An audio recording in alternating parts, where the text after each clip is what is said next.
Gabby, you have a pretty incredible resume, and I think it might be fair to say that you're an expert tinkerer.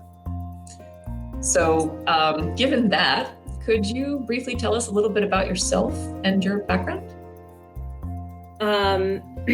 Well, I guess I have to start at the beginning. I started pretty young. I had a dad who was the king of all tinkerers, and he taught me a lot, and he kept me going. Oh yeah, this is one of my favorite pictures ever.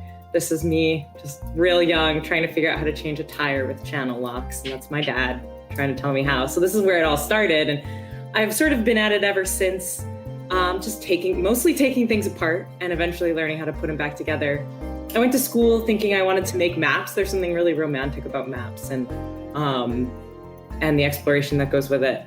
And when I got to grad school, I was like, well, if I'm going to make maps, I better make maps of cool things. So I wanted to make maps of shipwrecks. And I discovered in the process of learning how to make maps of shipwrecks that the best way to do this underwater is with robots. And robots captured my imagination. And I ended up doing that for a while, getting my PhD. And when I graduated, I really enjoyed my sea time and I wanted to do more of that. So I started working as a technician on all sorts of different ships. I spent a lot of time in the Antarctic. I've worked for Ocean Exploration Trust as an ROV pilot. I've worked as a survey technician, just anything I could to get my hands on some more field time, because that's where it was the most adventure for me. And so this year I've been working as a lecturer at the Coast Guard Academy in New London, Connecticut, teaching electrical engineering. So it's not a super cohesive story. I've sort of been following things around, just sort of looking inside myself to find out what I really want at every step. Every time I'm asked to make a career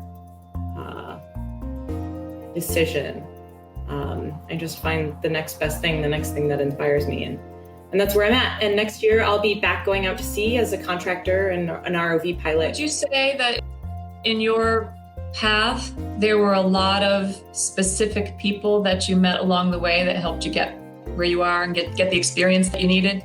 Oh yeah. I mean, I feel like every time I had the opportunity to reach out and talk to somebody and get help from somebody, I did. And I don't subscribe to the model of independent, self-made person. I subscribe to the model of we're all interdependent. And every chance I got, I took it to find a mentor and talk to them and try and get support from them and have them help me along my path, because I wasn't always a great student. This is a picture of Adrian Round, who is a very senior and retired Canadian naval officer. He's teaching me how to use a sextant. That's a great example of it. It's been a lot of reaching out and a lot of finding mentors to help me get where I am.